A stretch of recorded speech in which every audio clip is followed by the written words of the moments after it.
Imagine opening an old, dust-covered American cookbook, the kind your grandmother kept tucked away in the highest kitchen shelf. The pages are yellowed, the ink faded, but inside lies a treasure trove of recipes so unusual, so inventive, and sometimes so downright strange, you'll wonder how they ever made it to the dinner table. From golden cakes and airy muffins to tomato aspic, pickle-stuffed meatloaf, and even vinegar cobbler, these aren't just meals, they're snapshots of a different time. A time when creativity in the kitchen wasn't a choice, it was a necessity. Today, we're diving into 20 forgotten recipes that once filled American homes with comfort and curiosity. Some will make your mouth water, others might make you raise an eyebrow, but every single one has a story worth telling. Finska Kakor, the Scandinavian sweet that found a home in America. Picture a kitchen in the 1940s, sunlight streaming through lace curtains, the faint hum of a percolator, and the smell of fresh-baked cookies drifting through the air. On the counter sits a plate of delicate, jewel-topped treats, Finska Kakor, or Finnish cookies, a recipe that quietly made its way into countless American cookbooks during the mid-20th century. Despite the name, these cookies weren't always authentically Finnish. Instead, they were an American adaptation inspired by Scandinavian baking traditions, brought over by immigrants who cherished the idea of buttery, crumbly shortbread crowned with sweet preserves. In old cookbooks, you'll find them in the international or holiday section, a nod to their exotic appeal at the time. The beauty of Finska Kakor lies in their simplicity. The base was a rich, buttery dough, often just flour, sugar, and butter, rolled into small balls, then gently pressed with a thumbprint. Into that tiny well went a spoonful of jam, raspberry, currant, or even apricot, which baked into a glossy, jewel-like center. The final touch? A dusting of powdered sugar that gave them a snow-kissed look, perfect for winter gatherings. During the Great Depression and World War II, home bakers loved them because they felt fancy without being costly. The ingredients were pantry staples, and the recipe could be stretched to make dozens of cookies. They became a staple at Christmas tables, church bake sales, and neighborhood coffee clutches, winning over guests with their tender crumb and burst of sweetness. For many, the taste of Finska Kakor is the taste of childhood, of being allowed to steal one before they cooled, or of carefully arranging them on grandma's best china for holiday visitors. They weren't just cookies, they were little edible gifts, meant to bring joy and connection. Golden egg cake, the sunshine slice of the past. There's something magical about the first slice of a golden egg cake, the way it glows in the light, its crumb so fine and tender it almost melts on your tongue. In mid-century America, this cake wasn't just dessert, it was a statement. The name alone promised luxury, warmth, and a touch of indulgence in a world that often felt uncertain. Golden egg cake began appearing in community cookbooks as early as the 1920s, its roots tracing back to European sponge cakes. But here in America, it was tailored for home bakers who wanted impressive results without the fuss of complicated recipes. Its secret was simple, a generous number of eggs. Back then, eggs symbolized prosperity, and using plenty in a recipe gave the cake both its vibrant golden hue and its rich, velvety texture. The method was almost ritualistic. Eggs were beaten until light and airy, sugar folded in until it dissolved like snow, and butter creamed to a pale fluff. A gentle hand was essential when sifting in flour, ensuring the cake rose high and proud in the oven. The scent that filled the kitchen was intoxicating, warm, sweet, with a faint whisper of vanilla. It became a go-to recipe for birthdays, Sunday suppers, and church gatherings. In the post-WWII years, when rationing had ended, homemakers embraced the golden egg cake as a symbol of abundance. Some dressed it simply with a dusting of powdered sugar, while others lavished it with boiled frosting or layers of fruit preserves. But perhaps its most enduring appeal was emotional. This was the kind of cake you baked for someone you loved, the neighbor who'd just moved in, the soldier returning home, the child who'd been sick in bed. Every slice carried a little sunshine, a reminder that good times could always return.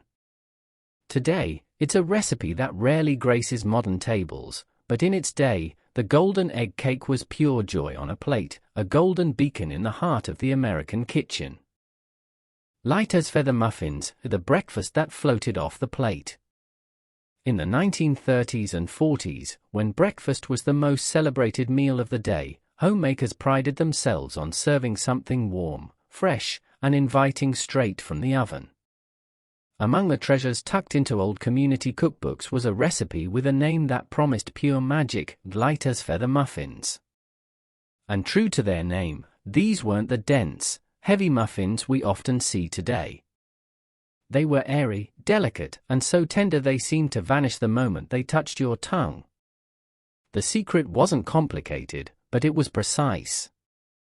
Bakers swore by using cake flour instead of all-purpose, sifting it not once but 3 times for an ultra-fine texture. Eggs were beaten until frothy, milk warmed slightly to blend more smoothly, and butter creamed until it looked like pale clouds. The batter was handled with the gentlest touch. Overmixing was a cardinal sin, for it would rob the muffins of their prized lightness. Fresh from the oven, they emerged with dome tops kissed by a golden crust, the steam carrying the aroma of sweet dairy and vanilla. Served with a pat of butter that melted instantly into the crumb, they made the perfect partner to a strong cup of coffee or a pot of tea. For many families, light as feather muffins were a Sunday tradition, a treat to slow down and savor before the week began. During the war years, when ingredients were rationed, clever bakers learned to adapt, substituting powdered milk or using fewer eggs, but the goal was always the same: to keep that airy, melt-in-your-mouth texture intact. They weren't just food, they were a quiet luxury, a reminder that even in lean times, small pleasures could be found in the simplest of recipes. Today, they've nearly vanished from our tables, replaced by heavier, sweeter baked goods. But one bite of a true light-as-feather muffin, and you'll understand why our grandmothers guarded this recipe so dearly. It was breakfast. Oatmeal muffins, the humble breakfast that stood the test of time. Long before fiber-rich became a health trend, there was the oatmeal muffin, a simple, hearty bake that quietly fueled American mornings for generations. In the early 1900s, oats weren't just for porridge, they were an affordable, versatile ingredient that stretched the household budget while keeping families full from dawn till midday. Oatmeal muffins found their way into countless church and charity cookbooks, often listed in the economical recipes section. They were practical, yes, but far from dull. The batter began with oats, sometimes quick, sometimes old-fashioned, soaked in warm milk or water until they softened into a creamy base. A little butter or shortening added richness, while molasses or brown sugar gave them a gentle sweetness and a warm, earthy color. Fresh from the oven, they were a study in contrasts, golden tops with just a slight crunch, giving way to a moist, tender interior. The flavor was subtle yet comforting, a reminder of cold mornings when you'd cradle a warm muffin in your hands before taking that first bite. Paired with butter, honey, or apple butter, they became more than just sustenance, they were a quiet indulgence. During the Great Depression, these muffins were a lifeline. Oats were cheap, filling, and widely available, and recipes often came with notes on how to make do without eggs or fresh milk. In wartime America, they remained popular because they made the most of ration supplies. For many children, an oatmeal muffin tucked into a lunch pail was as familiar as the sound of the school bell. Though they've slipped from the spotlight in today's sugar-laden muffin scene, oatmeal muffins represent a kind of baking wisdom we've nearly forgotten, that the best breakfasts are the ones that nourish both body and spirit. Each bite carries the taste of thrift, care, and quiet satisfaction. And maybe, just maybe, they deserve a place back at our tables. Best Bran muffins, the wholesome classic that never lost its charm. In the heyday of mid-century home baking, when recipe boxes overflowed with handwritten cards and clippings from women's magazines, one humble entry often stood out in this healthful section: Best Bran Muffins. They weren't flashy, and they certainly didn't try to compete with layer cakes or cream pies. Instead, they promised something equally valuable: a hearty, nourishing start to the day, packed with flavor and goodness. The appeal of Bran muffins grew in the 1920s and 30s, fueled by a growing interest in digestion-friendly foods. Health reformers, inspired by figures like John Harvey Kellogg, praised Bran for its fiber content, and home bakers eagerly embraced recipes that made eating right taste delicious. The Best Bran Muffins recipe became a community favorite, often marked with little notes like "Keeper" or "Excellent" in the margins of well-loved cookbooks. The method was simple: wheat bran was soaked in milk or buttermilk until softened, then mixed with flour, eggs, and a touch of sweetener, molasses for depth, brown sugar for warmth, or honey for a lighter touch. Sometimes raisins, dates, or chopped nuts were folded in for variety. The real secret lay in balance: enough bran to make them hearty, but not so much that they became heavy. When they emerged from the oven, their domed tops carried a toasty aroma, inviting you to break them open while still warm. The inside was tender and slightly nutty, the kind of flavor that paired beautifully with butter or a swipe of homemade jam. During the Depression and wartime years, Bran muffins offered a practical way to stretch ingredients, and they became a fixture at breakfast tables, school lunches, and church socials. They were proof that wholesome didn't have to mean boring. French breakfast puffs, the morning treat that felt like luxury. If you were lucky enough to wake up to the smell of French breakfast puffs in the 1950s or 60s, you knew the day was already off to a special start. Despite their fancy name, these little gems weren't actually French at all. They were an American invention, a delightful mashup of a muffin's ease and a donut's indulgence. The recipe began appearing in women's magazines and community cookbooks around the mid-20th century, promising a breakfast straight from the patisserie without leaving your kitchen. The batter was straightforward: flour, sugar, butter, milk, eggs, but the magic happened after baking. While still warm, each puff was rolled generously in melted butter, then coated in a mixture of cinnamon and sugar until every bite was sweet and fragrant. They were light but substantial, the cinnamon sugar shell giving way to a tender, cake-like interior. Served warm, they seemed to melt in your mouth, leaving a dusting of sugar on your fingertips, the kind you couldn't help but lick away. For many families, French breakfast puffs were reserved for Sundays, holidays, or special occasions, a reward for slowing down and enjoying the morning together. Mothers baked them for birthday breakfasts, newlyweds served them at brunches, and they often appeared on buffet tables during bridal or baby showers. The name alone carried an air of sophistication, even if the recipe was clipped from the back of a flour sack. In truth, they were a clever bit of marketing, a way to make an affordable, easy-to-make treat feel like an imported luxury. But over time, they earned a permanent spot in America's culinary memory, beloved for their cozy flavor and the joy they brought to the table. Today, they're rarely made from scratch, replaced by store-bought pastries and quick mixes. Tomato Aspic, the elegant relic of the gelatin era. In the grand dining rooms of mid-20th century America, no luncheon table was complete without a shimmering centerpiece, and few were as curious, or as proudly displayed, as tomato aspic.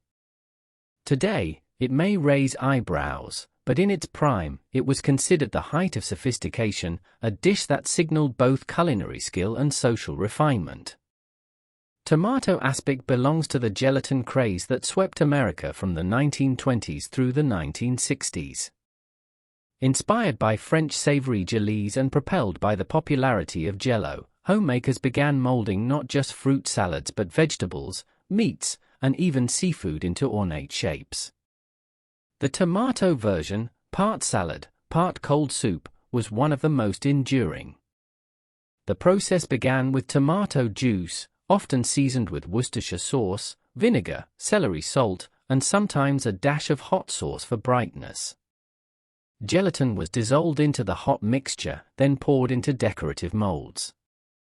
Inside, one might find suspended slices of cucumber, bits of celery, or even hard-boiled eggs, each addition chosen as much for its visual appeal as for its flavor. After a thorough chill, the aspic was unmolded with a flourish, its glossy surface catching the light like a jewel. Served alongside cold chicken, ham, or cottage cheese, tomato aspic was a staple of ladies' luncheons, church socials, and holiday buffet. It was praised for being refreshing, light, and, perhaps most importantly in a hostess's eyes, beautiful. Recipes often appeared in the entertaining section of cookbooks, sometimes accompanied by careful diagrams of garnishing techniques. By the 1970s, tastes had shifted, and savory gelatin dishes slowly fell out of favor. But for those who grew up with them, tomato aspic still evokes memories of carefully set tables, clinking iced tea glasses, and the gentle pride of serving something just a little fancy. Mock oyster stew, the seaside illusion born from necessity. In the days when fresh oysters were a rare luxury for inland families, clever home cooks found a way to bring the taste of the coast to their tables without ever setting foot near the sea. The result was mock oyster stew, a budget-friendly, comforting dish that mimicked the flavor and texture of oyster stew using ingredients anyone could afford. Its origins stretch back to the late 1800s, when oysters, once abundant, became costly and harder to find due to overharvesting and transportation challenges. For landlocked communities, serving a real oyster stew was nearly impossible, but thrift and ingenuity had always been part of American kitchen culture. The mock version became a beloved solution, especially during the Great Depression and wartime rationing years. Most recipes started with saltine crackers or crushed soda crackers simmered gently in milk or cream until they softened to a silky, almost oyster-like texture. Seasonings varied, but black pepper, butter, and sometimes a splash of Worcestershire sauce were key. A few recipes even added small pieces of parsnip or salsify, vegetables whose texture, once cooked, resembled shellfish.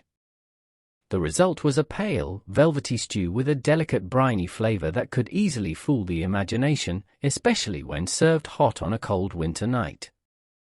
Families ladled it into bowls, sometimes topping it with a pat of butter that melted into golden swirls across the surface. For many, mock oyster stew was tied to holiday traditions.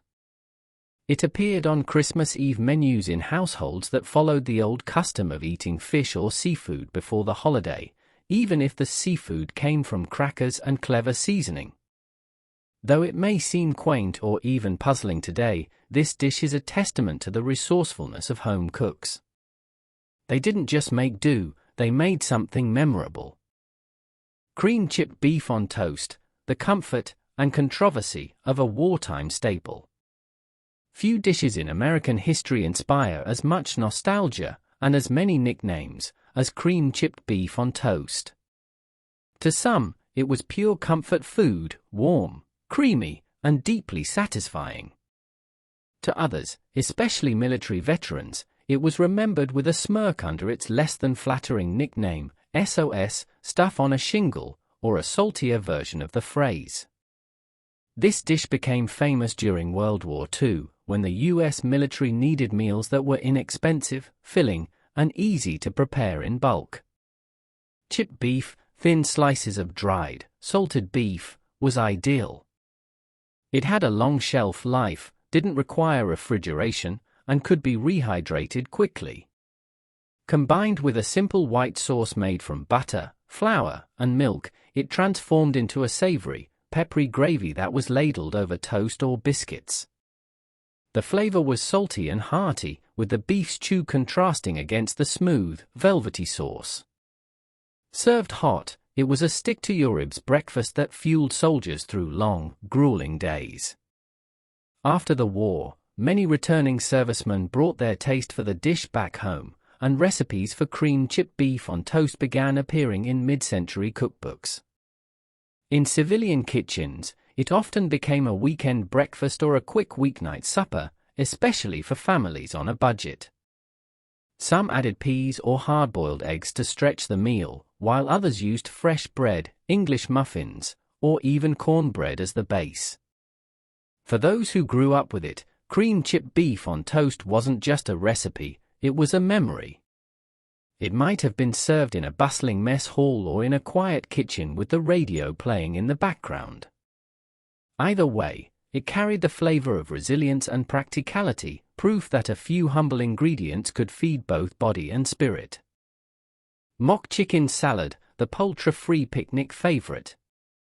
In an era when meat was a luxury and frugality was a necessity, American home cooks learned to create flavors that hinted at abundance without the cost. Mock chicken salad was one such triumph, a dish that looked, felt, and even tasted like chicken salad, yet contained no chicken at all. Its roots trace back to the early 1900s, gaining popularity during the Great Depression and again in both World Wars, when poultry was expensive or rationed. The mock version often relied on ingredients that were cheap, available, and surprisingly convincing. The most common base was chopped hard-boiled eggs, their texture mimicking shredded chicken. Some recipes used diced veal, white fish, or even mashed chickpeas. Seasonings did the rest of the work: mayonnaise or boiled dressing, celery for crunch, salt, pepper, and sometimes a dash of mustard or pickle juice for brightness. In community cookbooks, you'd often find this recipe tucked alongside other thrifty wonders, with handwritten notes like "tastes just like the real thing" or "good for luncheons." And indeed, it became a popular choice for church picnics, ladies' luncheons, and simple summer suppers. Served on crisp lettuce leaves, between slices of buttered bread, or piled high on saltine crackers, it offered the satisfaction of chicken salad without straining the grocery budget. Its appeal wasn't just economy, it was also practicality. Mock chicken salad could be made in minutes, kept well in an icebox, and adapted to whatever ingredients were on hand. For rural families, it was a way to bring variety to the table without waiting for the next butcher day or stretching a small amount of meat to feed a crowd. By the 1960s, as chicken became more affordable and refrigeration more common, the mock version quietly faded from everyday use.